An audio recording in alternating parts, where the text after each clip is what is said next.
What's good, y'all?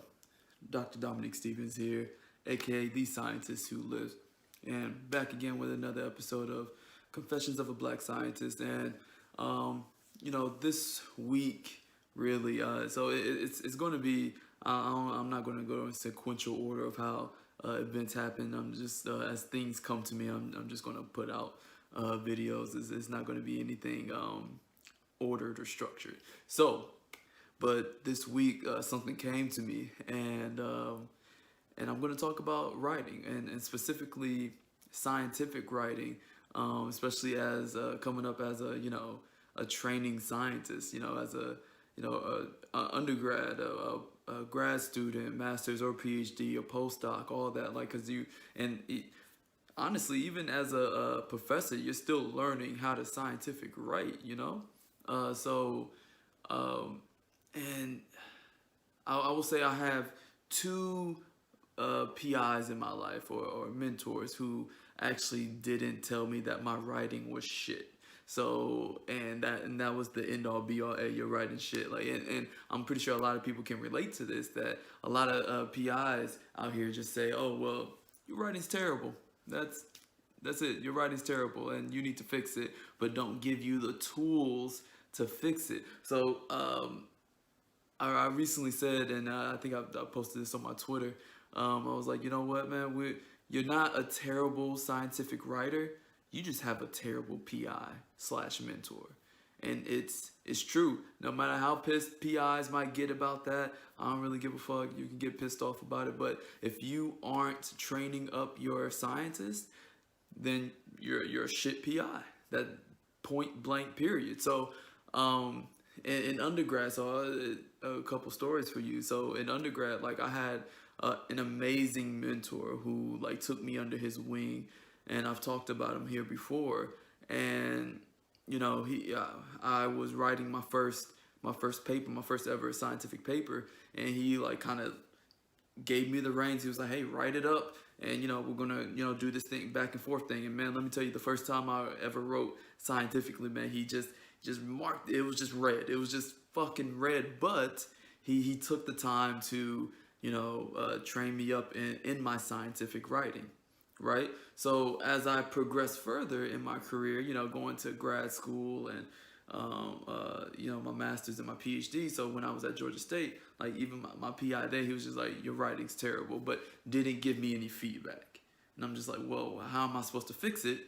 He'll just tell me, just go fix it. Your writing's terrible. Or no, actually, he'll be like, well, I'm just gonna write it myself. And I'm just like, well, how am I supposed to learn? How is anyone supposed to learn if you don't help someone write something, right? And then in my PhD, it was kind of the same thing. It was just it was more of the same. It was like, "Oh, your writing's terrible. You're a shit scientific writing. It's too what conversational.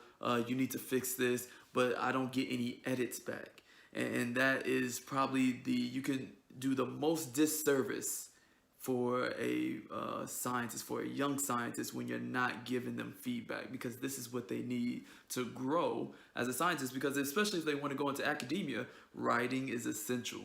It's so essential, especially for grants and things. So if they can't write, then that getting into academia is going to be hard. Or even if you do get into academia, staying in academia will be tough. But then now I'm in my postdoc, and my postdoc advisor, he is really willing to help me write. And I don't think he ever said my writing was bad. I mean, I was out of writing. I don't know, experience. Like, I was kind of out of touch with my writing, because I was just writing. Like, even with my dissertation, I just kind of wrote it. Like, my my PI and my PhD didn't really help me write anything. He just kind of like, "Oh well, it looked good." And I'm just like, well, shit. Like, I don't know what looks bad then. Like, I don't know what's going on. So it really, really, really fucked me up. It really fucked me up. But when I got into my postdoc, it was really helpful, because he said, "Hey, look, man, these are the things that you need to fix. You need to be more concise here. You need to do this. You need to do that." And I've been writing consistently.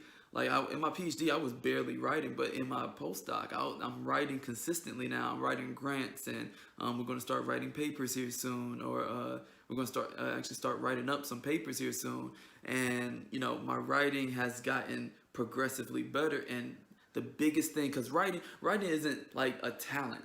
It's just something that you have or you don't. It's a skill. It's a skill that you learn, and it's a skill that you're supposed to learn from your advisors, from your PI.